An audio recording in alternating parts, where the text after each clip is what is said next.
Hola, ¿cómo están?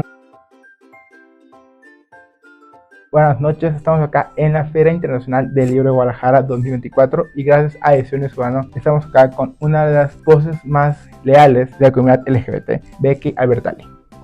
So I want to start talking with you about the impact you had in people's lives because I think that is something that it needs to be discussed more. So Becky, her first book was Yo Simon that was adapted to this movie, and thanks to this book, because this was like fun fact, it was one of the first movies like from a big company that had a gay couple in the front, and it was a happy movie because mostly gay stories are not happy.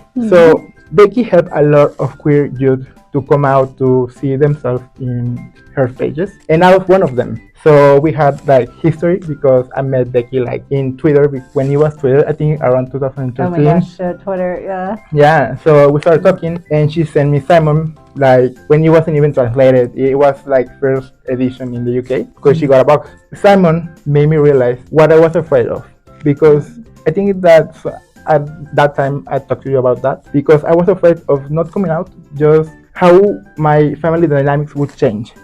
So my question is, what does it feel to know you had a ton of many young queer people to come to terms with their own sexuality? That is like the nicest, most flattering way that question could ever be asked. So nice, thank you. It's so humbling, it's surreal. I feel so grateful to be here and be a part of this conversation in general. I guess I'm like one of the people who figured it out, like in a post-Simon world. For me, it was very post-Simon. It took me longer than like anyone, but it's amazing to think that, this book, which, I never thought would get published. I was shooting my shot. I always wanted to write a book. And it's so wild to like fast forward, it's been over 10 years since I wrote it and almost 10 years since it's come out. But to be here today, straight up, this is where I have to confess, I cried when we saw each other today. I was a mess. I was so emotional because like we've known each other online for over a decade, and like what a gift. What a gift. Yeah. I can't believe. I'm so happy because you were one of the people that made me realize who I was, and Simon's story helped me a lot, and I think that it's nice to say thank you to your face because you helped me a lot. You helped me a lot. Thank you. And right to your face. Something that I think that helps a lot is, correct me if I'm wrong, but you're a psychologist, right? I was. You studied psychology. I studied psychology. I haven't practiced in a long time though, and I let my license. I'm like a retired psychologist, kind of. But like in your book, you can tell that you take care of a lot of your characters, like feelings and everything, and how they process them. I think that helps a lot because what Simon did for me, it was that like knowing myself. So you've been an advocate to speaking out for a lot of bias in the community online. I think that is very brave for you to speak out because you've been through everything in this term. And every time that you come out with a statement, I'm so proud of you. What will you advise to the people that are still like coming to terms with their own sexuality? Yeah, thank you. I guess the first thing I'm going to say too is that everybody's situation is so different. So I'm hesitant to give any overarching advice because there's no one kind of advice that will like apply to everybody and their family and their culture and their context. But I do feel really strongly that like this is something that you get to do on your own terms. You don't owe your labels to anybody. You don't owe anybody any kind of timeline to figure it out. I like roast myself constantly for how oblivious I was and how many signs that I missed. But like really, like I got there, and if that's part of your journey, like you'll get there, and you never have to share it, or you can share it with the world. But the most important thing is it should be up to you. It should be on your terms. And don't let anybody make you feel like,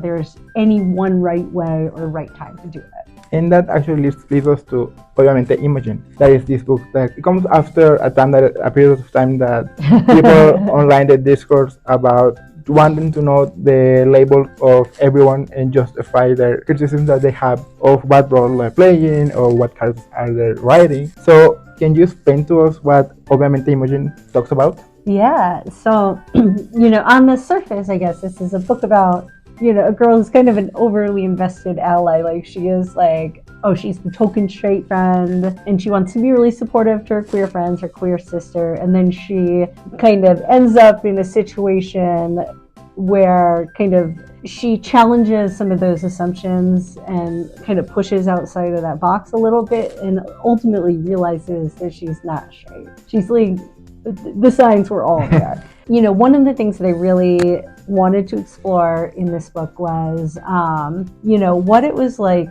questioning, and particularly questioning when you feel like you owe your identity to other people, and then also what it's like questioning when kind of where you land ends up a little bit outside of how other people perceive you. So in my real experience, a lot of that discourse happened online. There was a little bit of a disconnect between kind of who readers thought that I, just broadly thought that I was, and who I was, and kind of the questions that I was asking myself. And that wasn't entirely assumption based, especially early on, I felt like I owed people disclosure of my straightness. So I did talk about that in interviews, and I thought I was straight. So it's not just that people saw that I have long hair or whatever, it's, it's complicated.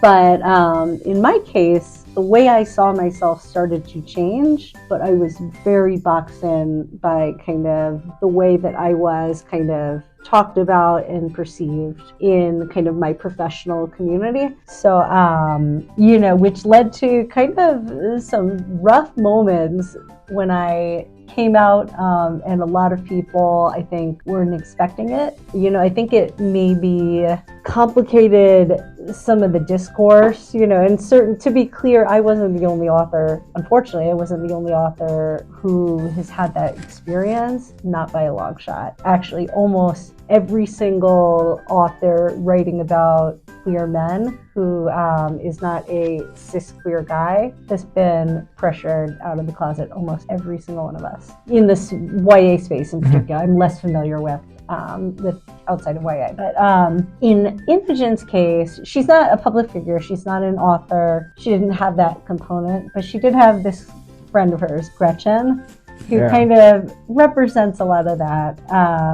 Gretchen's also a person, she's a character, and I did want to make her a real fully fleshed character. But, Gretchen is a friend who it's really important to her that she's the queer friend and Imogen's the straight friend, and that's kind of how she sees their dynamic. And she's always educating Imogen about queer stuff, and it flips her world a little bit when Imogen starts to be maybe I'm not straight, and Gretchen doesn't react well, and that's sort of where I think this story intersects a little bit with mine, if that makes sense.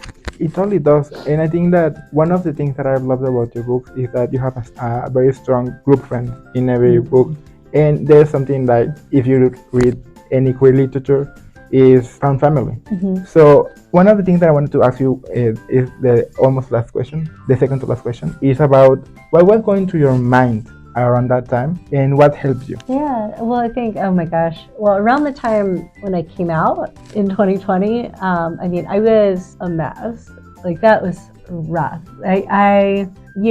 Basically, I think kind of to summarize what happened, it's my very real experience of coming out. I came out right before I came out to the internet. I came out to my parents, I came out to my family, my close friends, everything. It was a real coming out kind of thing. And I live in the American South, I live in the suburbs. It was complicated, right? And then I get online and I am a symbol. I'm kind of an avatar for people's opinions about own voices and things like that. So it was this really weird, kind of dehumanizing at times position to be in. This discourse was kind of swirling around me, and people were talking about like, well, you know, she's doing this because she's like being criticized, and this is like she's trying to make queer people feel guilty, and then other people, she is a queer person, and then it's like, you know, so it's just this whole back and forth, and I'm still kind of traumatized by it. I'm still very hyper vigilant. I get a little nervous. You know, I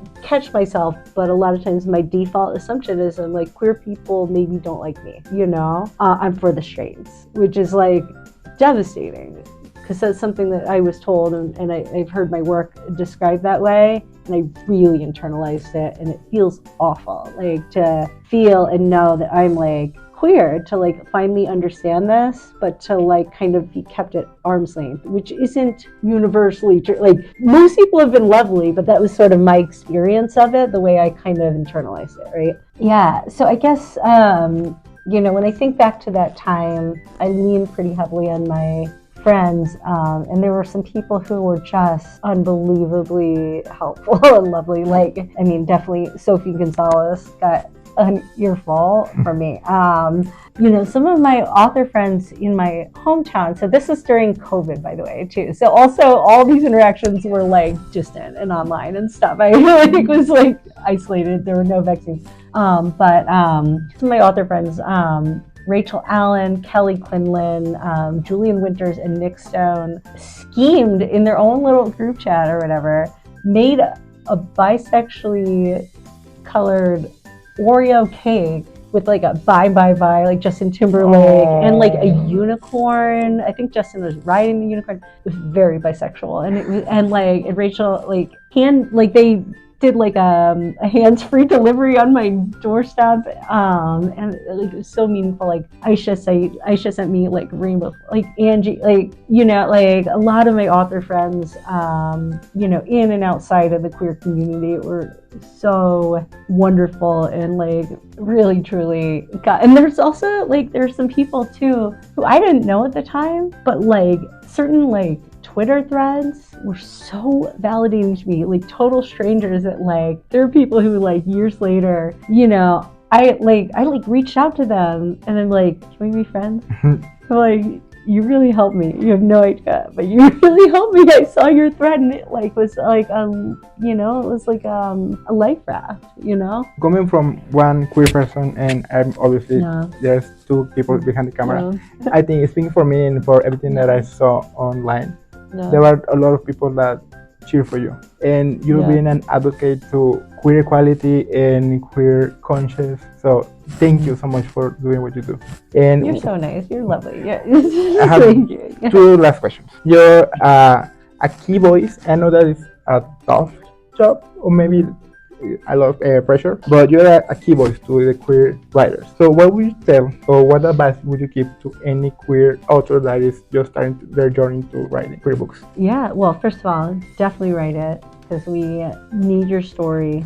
And I really mean that too. Like, it's just, it kind of goes back to this idea of, you know, the more stories we have, the more opportunities there are for readers to connect with these different experiences, because all of our experiences are so different, right? So definitely write it, keep writing. And the other thing too is, given just, you know, the experience that I had, that, you know, so many authors have had, I think it's helpful to know that that dynamic exists in certain spaces within the book community. It is definitely, the discourse is changing. I've noticed some really positive shifts. Like, people are pushing back on that, which is great. But be aware of it. But also, I want every like writer, queer writer in particular, like entering this industry, whether you are closeted, whether you are partially out, whether you're fully out, you know, and whether you're out in your personal life,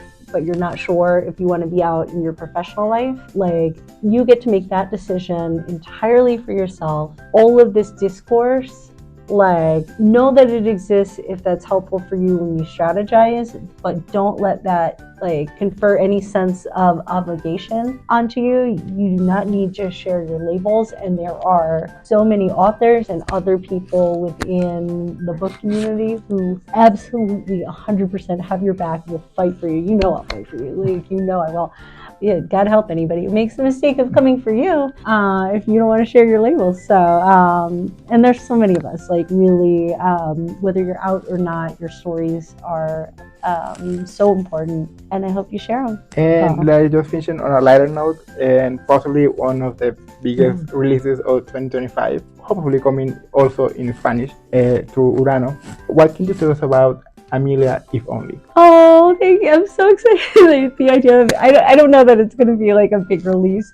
I'm so that it's going to be one of the biggest releases. I'm like my secret fear is that, because you know it comes out right after the Simon 10-year anniversary, and I'm like, I hope people know about Amelia too. You know.